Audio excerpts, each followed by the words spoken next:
Bonjour à toutes, à tous et bienvenue dans Isolano, notre rendez-vous engagé autour de la santé, de la société et des réalités vécues ici en Corse.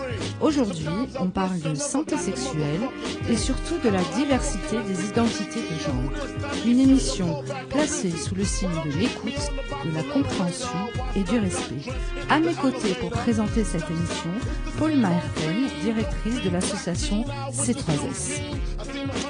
Eh bien, la santé sexuelle, ce n'est pas seulement l'absence de maladie.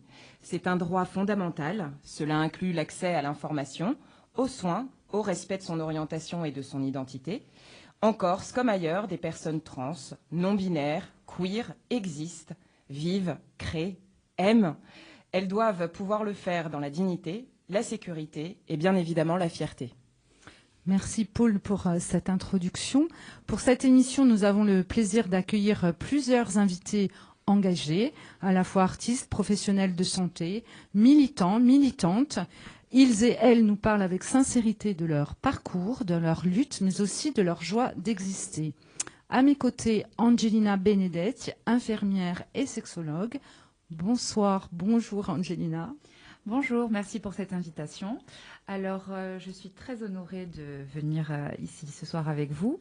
Mon rôle en tant qu'infirmière sexologue, ce sera surtout d'expliquer un petit peu les dangers et la limite de certains traitements pour les transitions de genre. Voilà. À vos côtés, alors JDO ou Jido, je ne sais pas. Bonsoir. Bonsoir Jido, eh bien, merci beaucoup de votre invitation dans vos locaux de la radio Corsica Radio. Merci beaucoup. Donc je me présente, Jean Do, je suis donc transgenre depuis l'âge de 12 ans et donc à l'heure actuelle artiste à multiples casquettes. Très bien, on va le voir ça par la suite. À nos côtés aussi, deux représentantes d'un sport qui est dit sport inclusif, donc vous allez en parler. Donc on parle de roller, on parle de derby, donc c'est avec nous Oksana et Élise. Bonsoir à toutes les deux. Bonsoir. Bonsoir.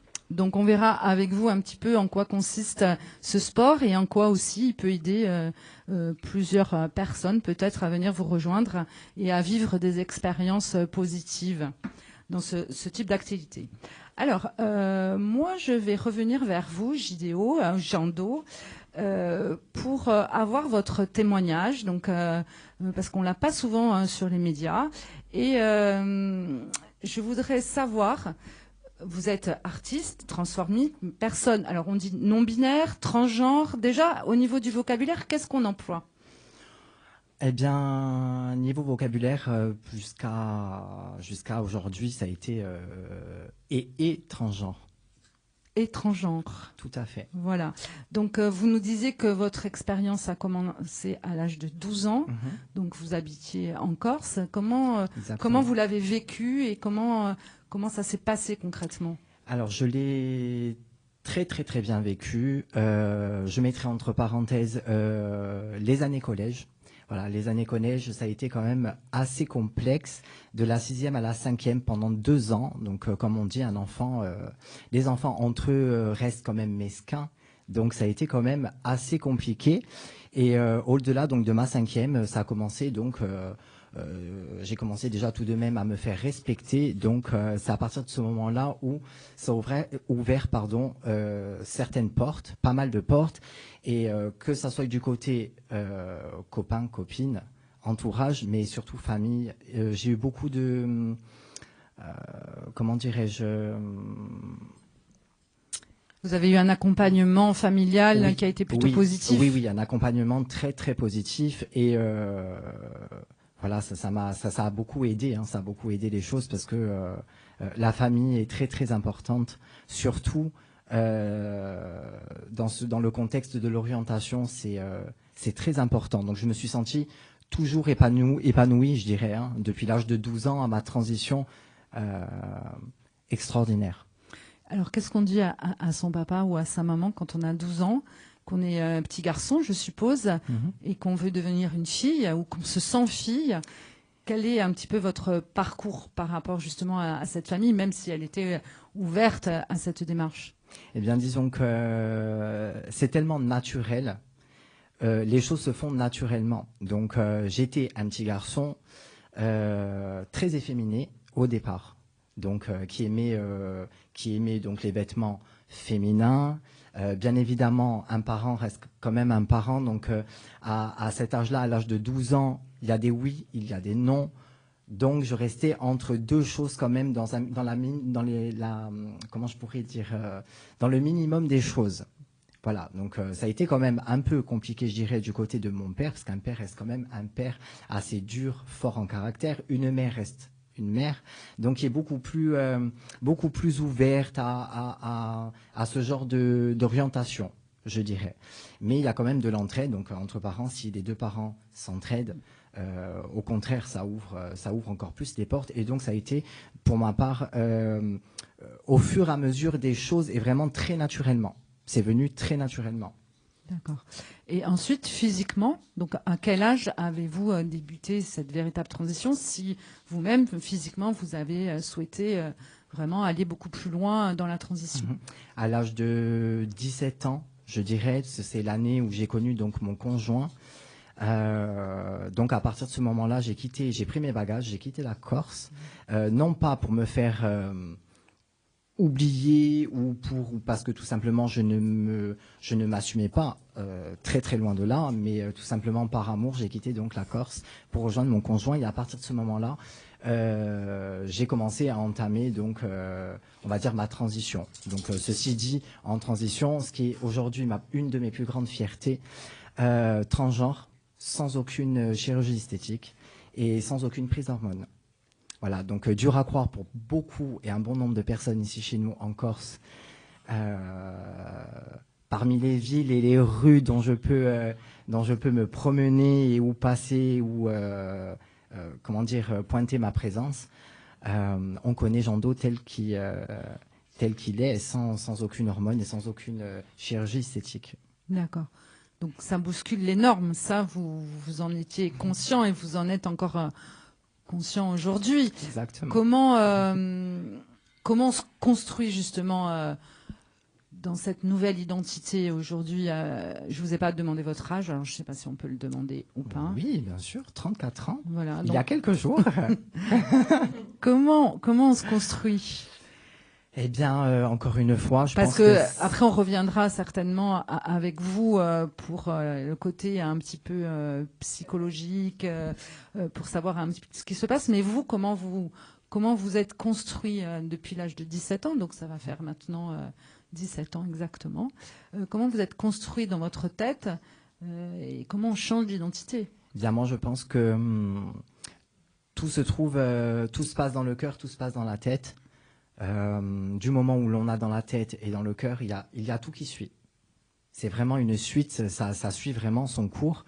Et donc, encore une fois, tout en se respectant, bien avant tout, en respectant notre entourage, ce qui est très très important aussi.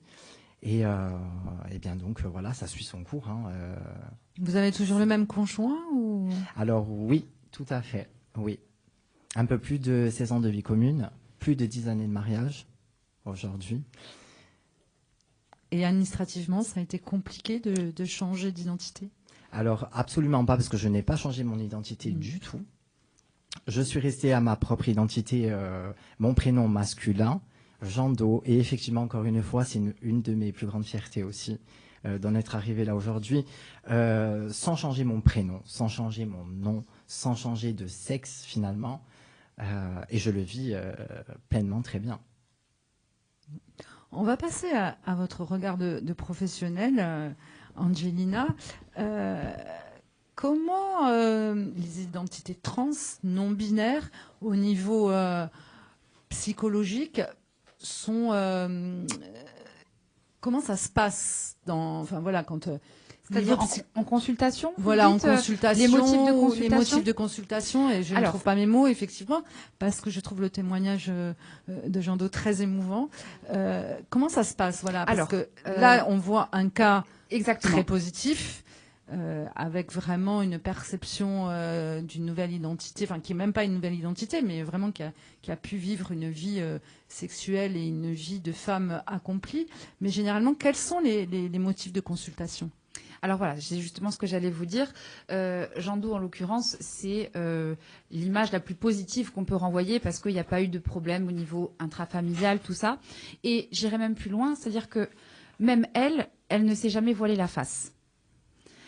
Or, bien souvent, moi, les patients que je reçois, alors déjà, je tenais à préciser que je parlerai toujours en termes de patient. Ce sera toujours le patient, parce qu'en tant que professionnel de santé, c'est le prisme que j'utilise le plus souvent.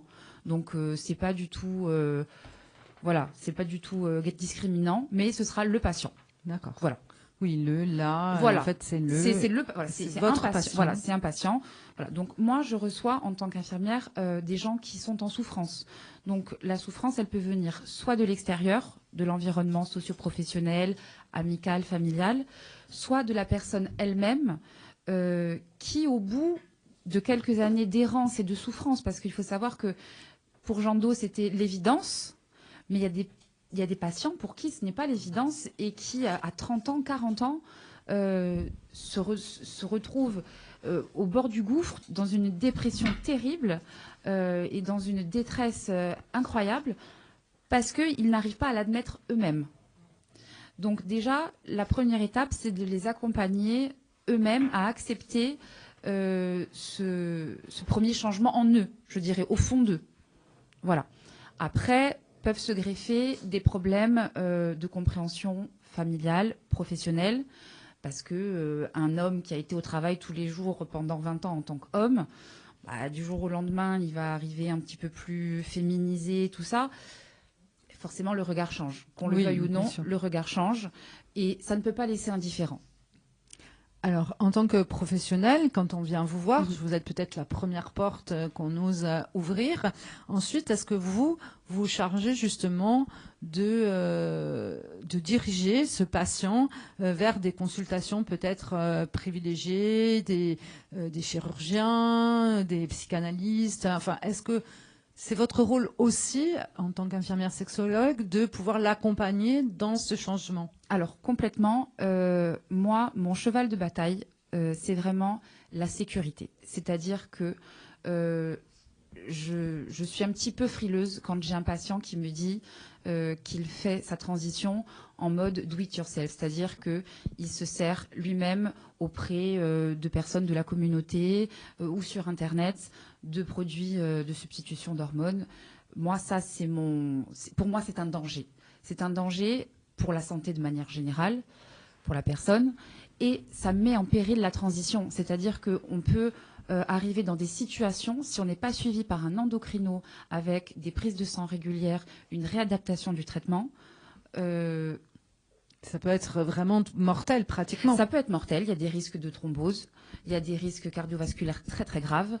Et en plus de ça, ça peut mettre en péril définitivement la transition. C'est-à-dire que la personne ne pourra jamais évoluer vers le genre qui lui convient. Et ça, c'est quand même très dommageable dans le sens où c'est le but de sa vie, quoi, je dirais, en quelque sorte. Bien sûr. Paul, en tant que coordinatrice santé sexuelle sur le territoire, quels sont les enjeux spécifiques de l'accompagnement des personnes trans ou non binaires en Corse ?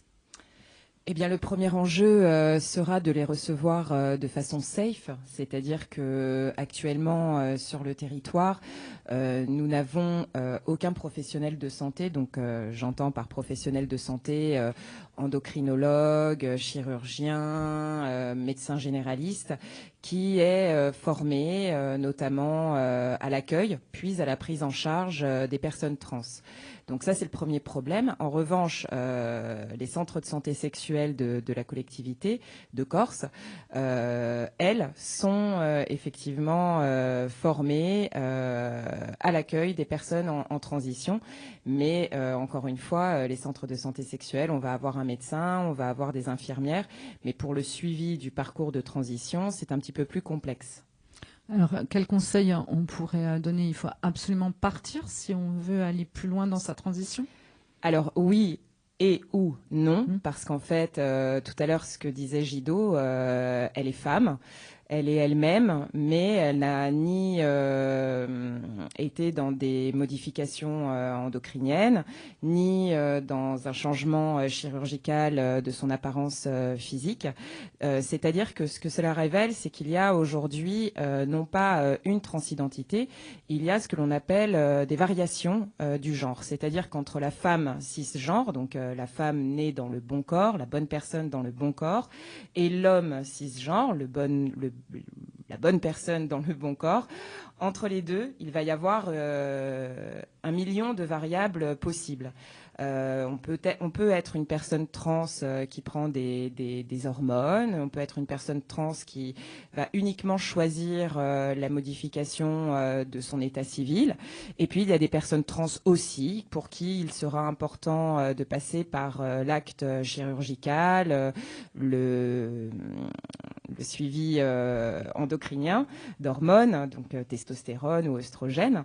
Donc, il y a tous les possibles. Sur le territoire actuellement, puisqu'on travaille notamment à l'amélioration du parcours des personnes en transition, sur le territoire, la demande d'ALD se fait, donc la demande d'ALD au niveau de la prise en charge. De la prise en charge CEPAM, Assurance Maladie de Corse. Elle se fait plutôt rapidement et sans encombre. En revanche, pour trouver un endocrinologue safe, ça va être un petit peu plus compliqué. Donc, faute de mieux, on ira chez celui qui nous prend le plus rapidement. Et par la suite, il y a effectivement une chirurgienne dans le privé qui fait quelques opérations, mais pas toutes. Mais en revanche, au niveau des 2 centres hospitaliers de Corse, il n'y a aucun chirurgien pris en charge, conventionné. Donc, lorsqu'il s'agit d'une opération, pour la majorité, il faut aller sur le continent. Et c'est le début des soucis. Oui, c'est-à-dire le début des soucis, c'est-à-dire que le suivi ne se fera après uniquement sur le continent. Il n'y aura pas de prise en charge possible en Corse. Exactement, c'est-à-dire que une personne trans déjà qui va vouloir obtenir un premier rendez-vous pour déjà une prise en charge chirurgicale, qui doit se rendre sur le continent, aura aussi un délai d'attente parce que les demandes sur le continent augmentent petit à petit. Donc, sachant qu'en plus les personnes venant de l'extérieur, ça augmente aussi le délai d'attente. Donc, on sait que ça peut avoir une répercussion sur le bien-être, la santé mentale de la personne qui souhaite bien évidemment une transition la plus rapide possible. Une question, alors peut-être plus pour Angelina. Est-ce que quand on est dans le cas d'un petit garçon à 12 ans comme l'était Jean Do, est-ce qu'il y a, avant d'entamer peut-être ces modifications endocriniennes, physiques, est-ce qu'il y a une sorte de, je sais pas moi, au moins de voir un professionnel de la santé qui puisse pouvoir évaluer vraiment si c'est un phénomène de mode, si la personne est mal dans sa peau et se dit, bon, peut-être qu'en fille ou en garçon, je serais mieux. On sait que c'est une période, l'adolescence, qui est un petit peu compliquée psychologiquement. Est-ce que déjà, il y a une base et ensuite, comme une validation, j'ai envie de dire, bon, OK, cette personne est vraiment dans une position de transition ou pas? Alors, je vais vous donner mon avis tout à fait personnel. Il y a un laps de temps qui est extrêmement court. Il n'y a quasiment pas de délai. Pour moi, d'un point de vue très personnel, je trouve que c'est un danger. Parce que quand on identifie son mal-être ou qu'on croit l'avoir identifié comme étant celui-ci, à savoir la dysphorie de genre, on n'a qu'une envie, c'est que ça aille vite. Et malheureusement, quand ça va vite, c'est là qu'on fait des bêtises.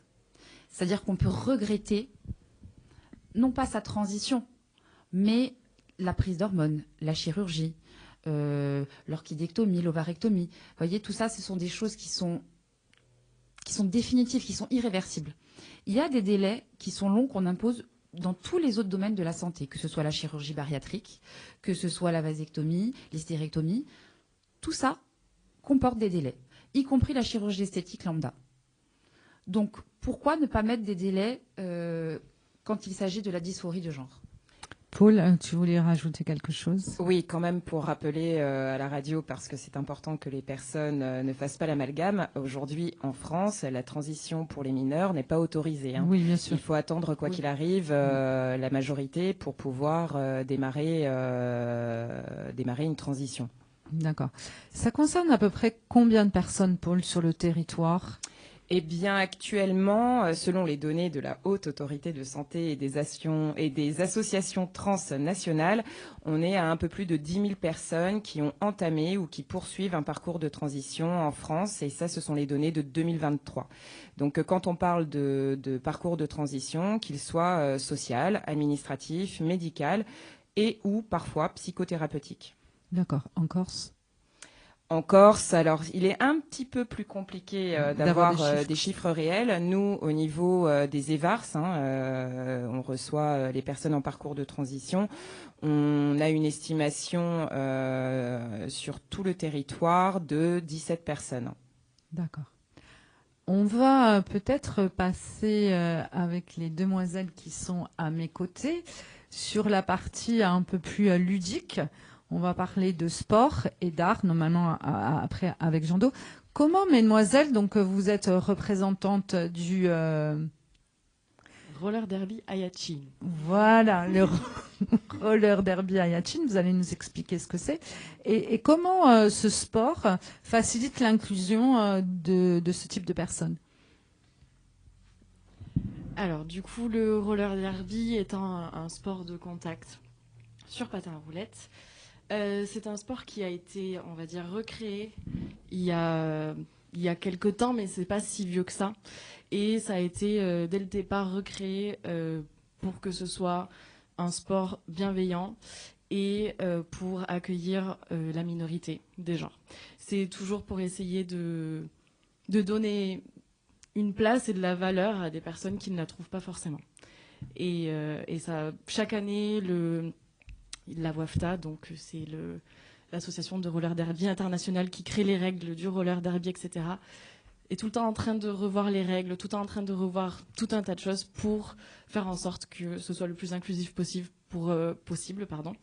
pour qu'il n'y ait personne qui ne se sente pas à sa place, que tout le monde se sente légitime d'être là, et ça marche très bien, je pense, en tout cas selon moi. Alors à Ajaccio, on a combien de licenciés au roller derby et comment ça se passe concrètement? À Ajaccio, donc c'est Anso qui a créé l'association juste en septembre 2024, donc c'est très récent. On est, je dirais, un peu plus d'une vingtaine, 25 licenciés. Élise, vous pouvez prendre la parole, n'hésitez pas. Oui, bonsoir. Oui, pour rebondir ou pour continuer un petit peu sur ce que dit Oksana, donc en effet, il y a une association qui a été créée en septembre à Ajaccio, et je pense en effet qu'on est environ 20-25 licenciés, dont énormément de débutantes. D'accord, il faut le préciser, parce que si on nous écoute, qu'on n'hésite pas à venir vous voir si on a envie un peu de sport full contact. Et comment ça se passe concrètement? Il y a des entraînements, Oui. Vous voyez régulièrement? Oui, on essaye de maintenir 3 entraînements par semaine. Chaque entraînement font 1h30. Donc on est encore une petite association, donc il y a certains entraînements malheureusement où on n'est pas encore assez nombreux et nombreuses. Mais j'ose espérer que l'année prochaine, tous les entraînements se feront puisqu'il y aura beaucoup de monde. Ça se passe où? Évidemment, on recrute. Là, en tout cas pour la saison actuelle, en espérant que ça s'améliore pour la saison suivante. La saison actuelle, les lundis et mardis, on est sur la place du marché à 18h30. Donc il est possible qu'il y ait certains passants qui aient vu des personnes faire du roller, se taper dessus. C'était nous. Et c'était bien organisé. Et ensuite, le samedi, on est au gymnase du Krebs, qui coûte assez cher à l'association. Donc on espère l'année prochaine avoir des créneaux dans des gymnases par la mairie et avoir de meilleures conditions pour s'entraîner, puisque c'est aussi très difficile malgré tout de s'entraîner place du marché entre le regard des autres et le sol qui peut être douloureux lorsque l'on tombe. Donc voilà, on est en train de se développer, on essaye vraiment d'avoir un maximum de chances pour avoir plus de créneaux en gymnase, pour aussi améliorer le recrutement et améliorer notre expérience aussi et le plaisir de jouer. Bien sûr.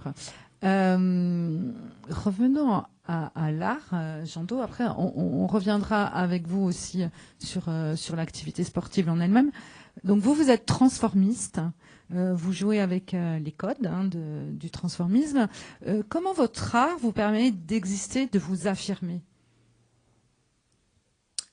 Alors, j'ai pas très bien compris la question. Alors, comment Je vous en suis êtes désolé.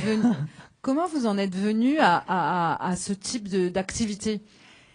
Eh bien, disons que donc très jeune, adolescent, j'ai commencé la danse à l'âge de 5 ans, jusqu'à mes 15 ans et demi, on dira jusqu'à mes 16 ans. Un premier tremplin a été un premier télécrochet donc à l'âge de 11 ans, qui a été donc Graine de Star à l'époque. Et c'est vrai que on a été mis directement sur, on va dire, sur le devant de la scène, sur le devant de la scène, devant le pied de la caméra, et en rencontrant énormément de personnel professionnel dans la télé. Donc des étoiles bien évidemment plein les yeux. Donc au fur et à mesure donc des années, donc j'ai toujours été déjà dans la créativité, dans le sport, la danse, le spectacle, etc. Et donc un membre de ma famille donc faisait partie déjà du transformisme depuis déjà bien 25 ans à ce moment-là. Et donc je m'y rendais pour le voir donc en spectacle. Et j'avais donc les yeux voilà, j'avais les yeux vraiment pleins d'étoiles et je me voyais clairement. Je me disais toujours, j'aimerais bien être sur scène, me produire comme il fait mon tonton. Donc ça m'a donné beaucoup d'envie, et puis donc seulement un tremplin. Et arrivé donc à l'âge adulte, donc ancienne troupe très connue de chez nous en Corse, les Aristomènes. D'accord. Donc j'ai été appelé par ces personnes donc professionnelles pour introduire la troupe, dont j'ai accepté. Donc ça a été en pleine période Covid à ce moment-là. Et donc j'y croyais clairement pas du tout, parce que je me disais c'est pas possible depuis tant d'années où je rêvais d'être sur scène et de me trouver clairement au même niveau, je dirais, que mon oncle. Et donc mon rêve était en train de se réaliser finalement. Et donc je m'en suis donné corps et âme donc pour cette troupe qui était donc, on a été produit par la troupe des Aristomènes, donc qui était devenue une nouvelle troupe, les Anges de la Nuit. Et donc nous avions fait plusieurs émissions, dont Sapientogne, dont on en avait gagné une première émission. Et donc encore une fois, des étoiles plein les yeux, des personnes rencontrées extraordinaires. Et nous avons décidé donc quelque temps après de partir en duo, moi et ainsi que mon collègue, pour une nouvelle association donc qui s'appelle aujourd'hui Duo Joestar, donc une association, donc une troupe transformiste depuis maintenant 4 ans. Et vous vous produisez régulièrement en Corse, à l'extérieur? On se produit uniquement en Corse pour l'instant. D'accord. Et donc oui, sur toute la Corse, oui. Et vous avez du succès? Paul a envie de parler. C'est pas que j'ai envie de parler, mais je tiens à préciser, pour faire un petit peu de pub au duo Joestar, mais pas que l'une des premières dates de la saison, c'est le 6 juin, à l'étrange atelier dans les quartiers de l'Empereur, où vont se produire donc Jo et toi, Gido. Tout à fait. Donc première date de la saison, on va le rappeler sur l'antenne de Corsica Radio. Première date de la saison. Le 6 juin, à partir de quelle heure? À partir de 20h à l'étrange atelier, quartier de l'Empereur, Ajaccio. Voilà, tout est dit. Angelina, est-ce que c'est important à la fois l'activité sportive, comme peut-être on peut le voir avec les rollers derby, les activités artistiques? Est-ce que c'est important pour assumer cette transition? Absolument. Tout ce qui permet d'investir le corps, que ce soit par l'art ou par le sport, ou par les deux mélangés, permet quoi qu'il en soit une libération de l'esprit et permet à la personne, au patient, de s'exprimer et parfois même de décharger les choses négatives. Alors, je ne veux pas jouer les troubles faits, mais moi, je parle toujours des choses négatives parce qu'en fait, en tant qu'infirmière et sexologue, on vient me voir quand on est dans la souffrance. Exactement. Quand tout va bien, comme Jean Do, on vient pas me voir. Et Jean Do, vous le voyez jamais. Non, sauf en spectacle. Voilà.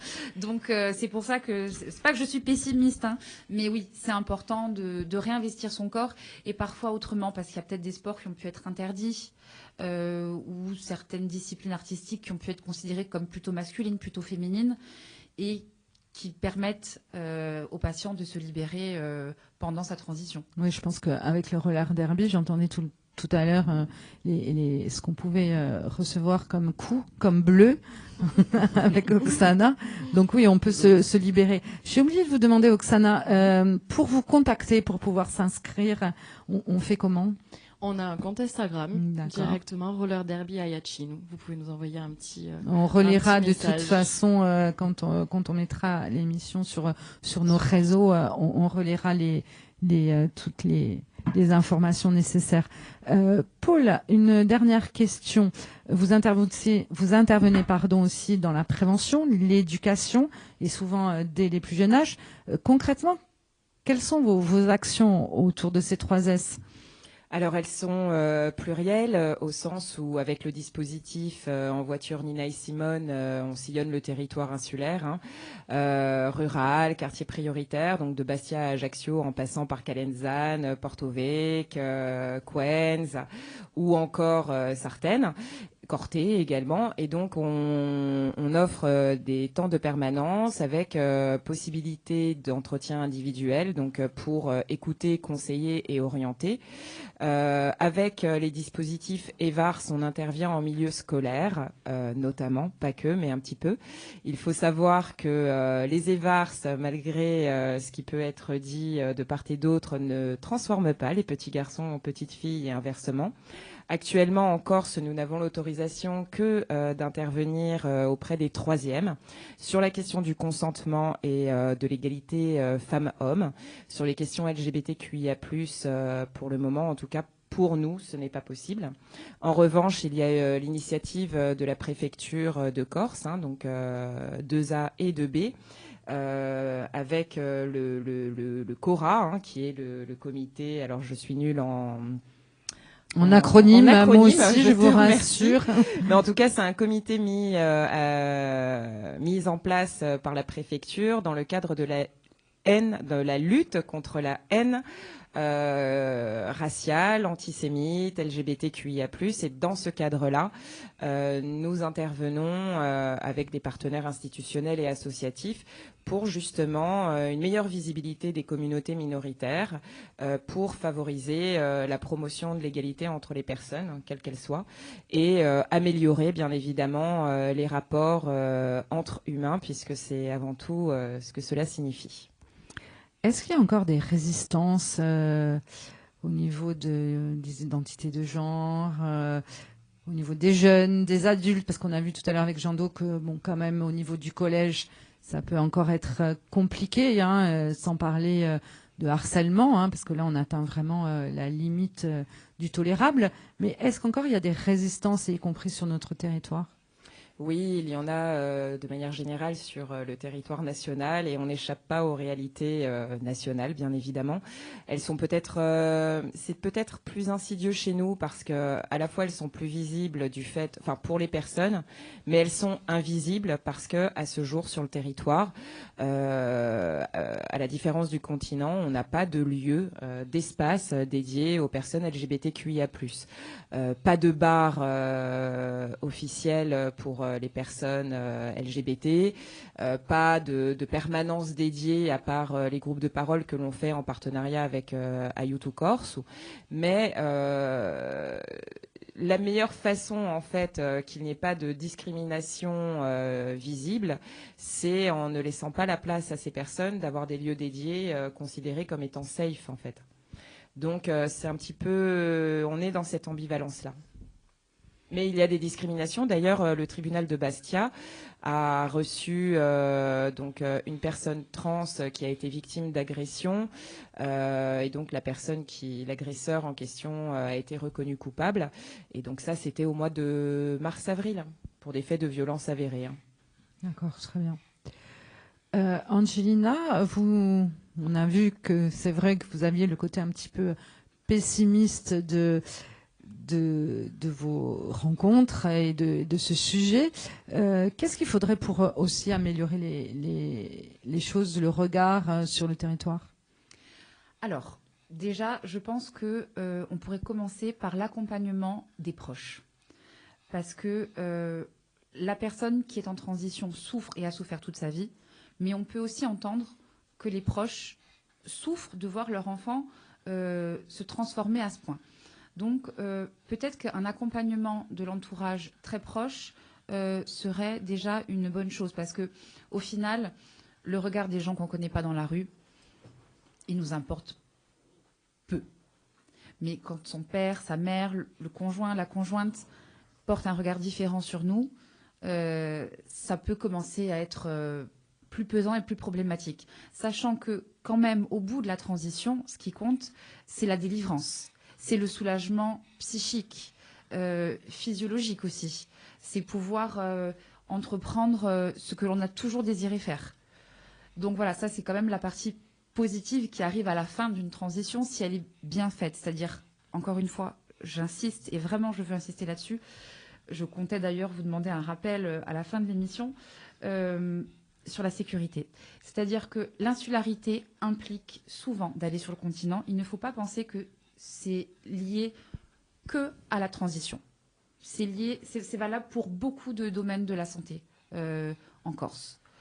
On est souvent amené à partir sur le continent. Et si un professionnel de santé ne vous convient pas, allez voir un autre, ne vous découragez pas. Je vous incite vraiment à ne pas vous décourager et à aller voir quelqu'un d'autre. Au bout d'un moment, il y aura forcément quelqu'un de positif ou du moins quelqu'un qui vous correspond. Ce qui correspond à votre voisin ne vous correspond pas forcément à vous. Et ça, c'est essentiel pour aboutir à une transition réussie. Très bien. Jean-Do, on va terminer avec vous parce que vous allez aussi amener cette note positive. Donc, cela fait pratiquement 17 ans, hein, on peut dire ça comme ça, que né petit garçon, vous êtes devenu une femme et que pas de regrets, une vie épanouie qui vous permet aujourd'hui de dire que, bon, ben, heureusement que vous vous êtes écouté. Ah oui, et également écouté, mais aussi bien entouré et très soutenu par la famille, ce qui est très, très important. Je préfère le préciser parce que voilà, pour moi ça a fait partie de mon parcours et la famille est très importante, notre entourage, amis. S'il n'y a pas de famille, on a des amis et je pense que voilà, du moment où on est bien entouré, tout peut aller dans le positif. Merci à tous, Merci à beaucoup. tous nos invités pour leurs mots, leur vécu, leur courage. Aujourd'hui, on a vu que les identités de genre sont multiples, que la santé sexuelle, c'est un droit et que la Corse peut aussi être une terre d'ouverture. Merci à vous aussi, auditeurs et auditrices. C'est une première. Donc, restez curieux, bienveillants et ouverts aussi. Et surtout, prenez soin de vous et des autres. À très bientôt pour un nouveau numéro d'Iso la Nonda. À bientôt.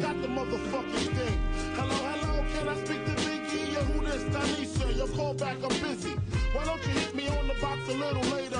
Washed up, got dressed, hits the elevator. Steps out, it's the same old scene. Dope fiend, crack fiend, eyewitness news team. I seen a honey with the butt looking but a soft. I know she look much better with them clothes up off.